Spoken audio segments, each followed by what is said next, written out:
Hi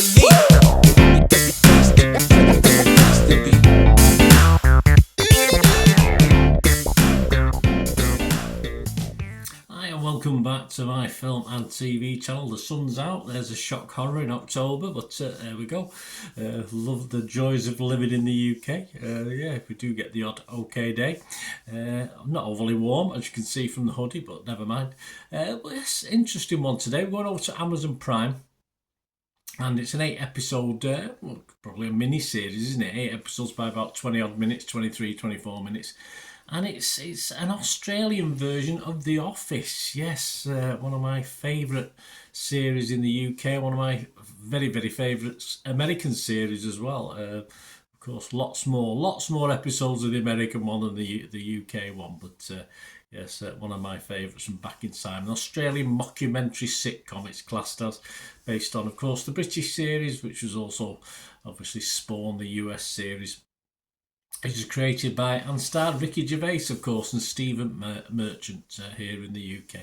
This one in Australia's got a cast of, yes, one or two familiar faces, although it might be more familiar if you live down in Australia.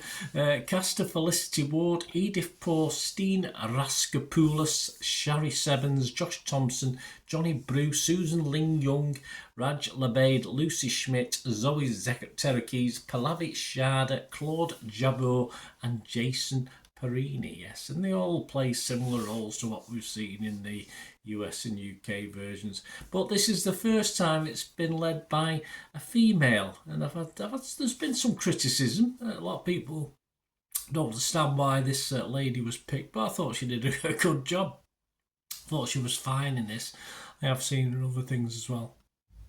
But of course, it is the first female-led series in the Office franchise. So we'll have a quick chat about this. Please, if you are new to the channel, push that subscribe button, push the bell notifications, everything film and TV reviews like this, information, vlogs, lots of different things. And if you do look through the channel, see stuff on my football team as well, Manchester City, if that's any interest. If it's not, don't worry, loads of film and TV stuff. Or if you know somebody might be interested, just give them a poke in my direction. I'd be very grateful. And if you stay tuned later on, I'll give you little ways if you can help support the channel as well, if you like what I try and do. Well, that's to come up later. Well, what's it about? Well, it's The Office. It follows the interactions of the employees at packaging company Flinley Craddock. This is what it's called. Of course, they've all got different names. And the behaviour of their managing director, Hannah Howard. Right, my thoughts on this. As I said, I do love The Office, the British and US versions. And there's some pretty good Aussie comedy out there. I can think of 2 or 3 Australian comedies I've watched over the last 3 or 4 years that I found really entertaining. So combining the two, perhaps I was optimistic for something interesting. Now, the problem with The Office is the UK and the US versions is you did have to get into them. But with this one, of course, they're playing similar characters, they're playing similar roles, even to the extent of similar facial expressions and pauses.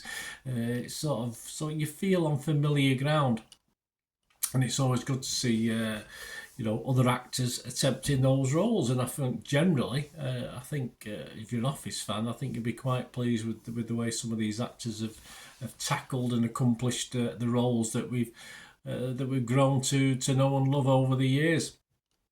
You get a bit more of a modern update, of course, on office politics. Of course, there's working from home, all this sort of thing, post-COVID, it's just come a regular thing all over the world, not just obviously in Australia and the US and the UK. Would I prefer a brand new series of the UK or US version, or a special? Of course I would, yes, absolutely no doubt. But there are, for me, some generally good moments in this Aussie version. With hardly a poor character. We know the characters, just different. They just look different, but they certainly don't sound different half the time, which can be a good thing, can be a bad thing. If you're looking for something totally new, you're not going to get it. It's just sticking with a tried and trusted format. And I liked it. I like this, although it's getting a lot of critique. I'll tell you what other people are thinking in a minute, but it's getting a lot of negativity, this, but I liked it. I just accepted it for what it was. 8 episodes. I watched them over an afternoon, basically, so I did enjoy it. So hopefully you will too if you like the other offices.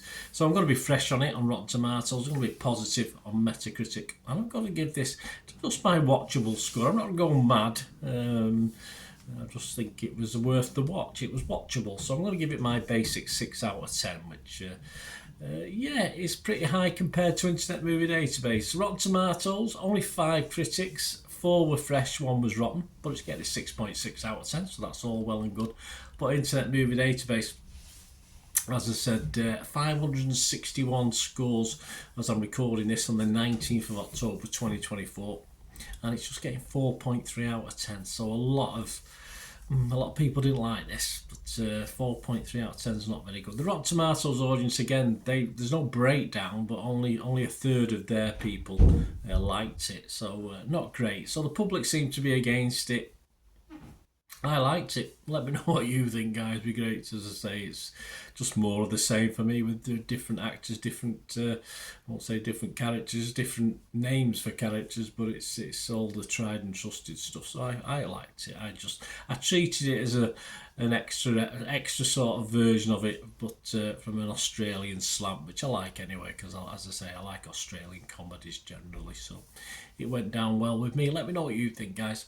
And please, if you do like what I try and do, you can just stay tuned for ways of supporting me. Right, a quick shout out before we go for my sponsors at the moment. Piat6505, they've got a little eBay shop and they sell movie posters from the 1990s and 2000s. Some great films, some great actors. So please check the link in the comments section below and you'll go straight to the shop. I dispatch everything between 24 and 48 hours, so if you see anything there you want to order it, you can also mention my name. I mean, they are sponsoring me, so I do my little deal as well, so you can get 10% off if you buy anything. Just mention me, just say Bernard sent you, and they'll give you a 10% reduction on your order price. My thanks to Piat6505. If you're interested in sponsoring the channel yourselves, guys, supporting the channel by sponsorship, just let me know. My socials are on screen there, so just contact me about that and we can have a chat.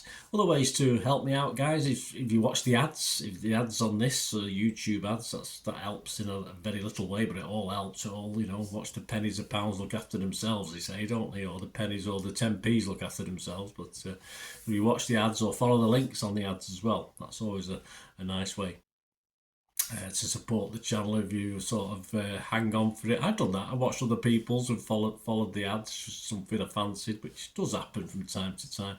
Of course, you can support me by pushing that subscribe button as mentioned earlier, and that's of course pressing the button so you know when these vlogs are coming out. And of course, I'm always interested in your opinions, and of course, if you can give us a like, that'd be wonderful as well. So thanks for watching, guys.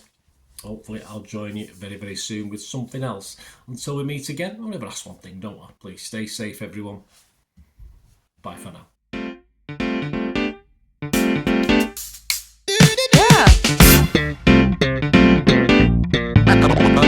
Yeah.